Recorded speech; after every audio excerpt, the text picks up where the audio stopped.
सबसे बड़ा सवाल है कि राजस्थान के अंदर जो कंडक्टर की वैकेंसी है और साथ साथ में वाहन चालक वैकेंसी है, दोनों के अंदर क्या डिफरेंसेस है, दोनों में बेस्ट नौकरी कौन सी है, सबके संदर्भ में बात करेंगे और पूरा कंपेरेटिव स्टडी हम लोग करने वाले हैं। चैनल पे पहली बार आए हैं, सब्सक्राइब जरूर करें और साथ साथ में फ्री नोट्स डाउनलोड करने के लिए प्रतिज्ञा क्लासेस जोधपुर एप्लीकेशन डाउनलोड करें। यदि हम लोग बात करें वाहन चालक भर्ती परीक्षा की सीटें 2700 से अधिक है, परंतु आपके पास जो रोडवेज कंडक्टर है उसकी 500 सीटें हैं। दोनों के अंदर यदि हम लोग बात करें सबसे पहले लाइसेंस की, तो आपके पास वाहन चालक भर्ती परीक्षा के लिए आपका नॉर्मल लाइसेंस है तो वो उससे फॉर्म भर सकता है, साथ साथ में आपके 3 साल का एक्सपीरियंस रिक्वायर्ड है। परंतु आप लोग जब रोडवेज कंडक्टर की बात करेंगे तो यहाँ पर आपके पास लाइसेंस की आवश्यकता नहीं है, बट बेस नंबर आपको रिक्वायर्ड रहेंगे। रोडवेज कंडक्टर का जो बेस नंबर है वो आपको आरटीओ से प्राप्त करना पड़ेगा और साथ ही साथ में कोई भी प्रकार के एक्सपीरियंस की आवश्यकता नहीं पड़ेगी। दोनों के अंदर सैलरी L5 के अंतर्गत आती है, जहां पर आपको 14,600 रुपए के आसपास प्रोबेशन में सैलरी दोनों में मिलने वाली है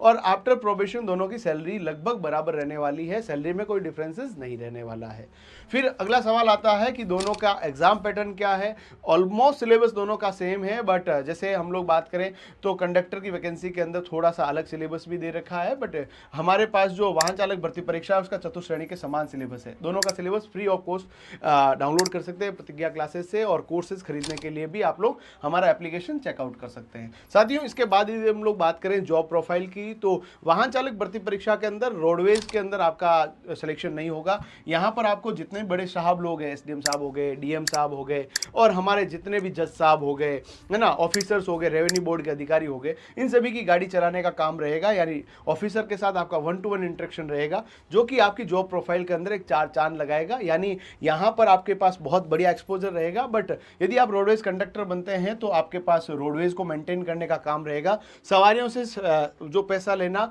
और उनको बाकी जमा कराने का काम रहेगा, जो कि थोड़ा सा मेरे हिसाब से टफ काम है। बट जैसे साहब लोगों के साथ उठक बैठक रहती है तो उसका फायदा भी आपके डेली लाइफ के अंदर देखने को मिलता है। तो यदि हम लोग बात करें अगला पॉइंट कि दोनों के अंदर जॉब का टाइम क्या रहेगा, तो वाहन चालक भर्ती परीक्षा के अंदर तो ऐसे कहा गया है जब वाहन चालक लगते हैं 8 घंटे की ड्यूटी रहती है। बट जैसे कलेक्टर साहब हो गए, एसडीएम साहब हो गए, जिनकी ड्यूटी 24/7 रहती है, तो रात को भी काम पड़ गया तो भी आपको जाना पड़ सकता है, उस समय आप लोग डिनाई नहीं कर सकते। बट यदि आप रेवेन्यू बोर्ड में लग गए या किसी अन्य बोर्ड में लग गए तो 8 घंटे की ड्यूटी के बाद आप अपने घर पे आ सकते हैं। रोडवेज कंडक्टर का भी सेम सिस्टम ही है, 8 घंटे की ड्यूटी रहती है, बट इसमें बहुत ज्यादा ट्रेवल करना पड़ता है, क्योंकि रोडवेज कंडक्टर के पास एक रूट होता है। मान लीजिए जोधपुर से जयपुर दे दिया, एक बहुत लंबा रूट हो गया, तो कई बार हमें जो है एक अलग जगह रात बितानी पड़ती है, फिर पुनः अपने घर आना पड़ता है। यानी होम सिकनेस की समस्या आपको जो है कंडक्टर की नौकरी के अंदर देखने को मिलेगी, बट वाहन चालक के अंदर ऐसा देखने को नहीं मिलेगा। दोनों की प्रतिष्ठा की बात की जाए, दोनों अपने आप में प्रतिष्ठित नौकरियां हैं,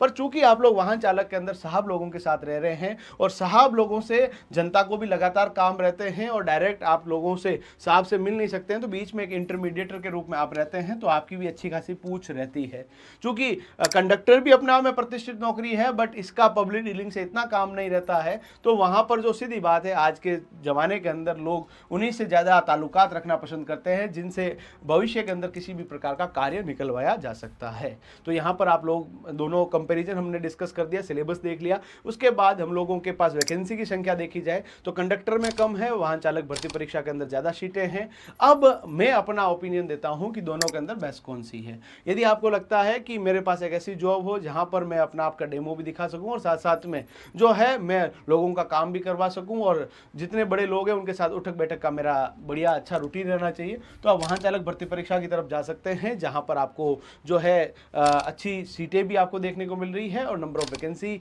जो है अच्छी खासी है, तो फॉर्म भी हिसाब के भरे गए हैं, तो आपके पास अच्छा ऑप्शन है। बट आपको लगता है कि मुझे ट्रैवलिंग बहुत पसंद है, मुझे लोगों के साथ इंटरेक्शन बहुत पसंद है और कंडक्टर बनने के बाद आने वाले समय फ्लाइंग ऑफिसर बनने का सपना रखता हूं, तो वहां पर आप लोग जो है कंडक्टर की तरफ जा सकते हैं। ये जरूर ध्यान रखें, दोनों के अंदर प्रमोशंस बहुत धीरे होने वाले हैं, क्योंकि प्रमोशंस इनके अंदर बहुत जो है डिले चलता रहता है, बट सैलरी इंक्रीमेंट लगातार लगने वाले हैं। सैलरी का प्रमोशन से कोई लेना देना नहीं है, वो लगातार इंक्रीज होती रहेगी। और कोई अन्य जानकारियां यदि आपके दिमाग में है तो प्लीज पूछिएगा और साथ में ये भी ध्यान रखिएगा कि आप कौन सी नौकरी करना चाहेंगे, कमेंट बॉक्स में जरूर बताइएगा। और साथ साथ में चैनल को सब्सक्राइब करने के साथ हमने डिस्क्रिप्शन और लिंक के अंदर कमेंट बॉक्स के अंदर हमने एप्लीकेशन का लिंक डाल रखा है, जरूर चेकआउट करें, वहां पर हमारे कोर्सेज भी अवेलेबल है और फ्री नोट्स भी अवेलेबल है।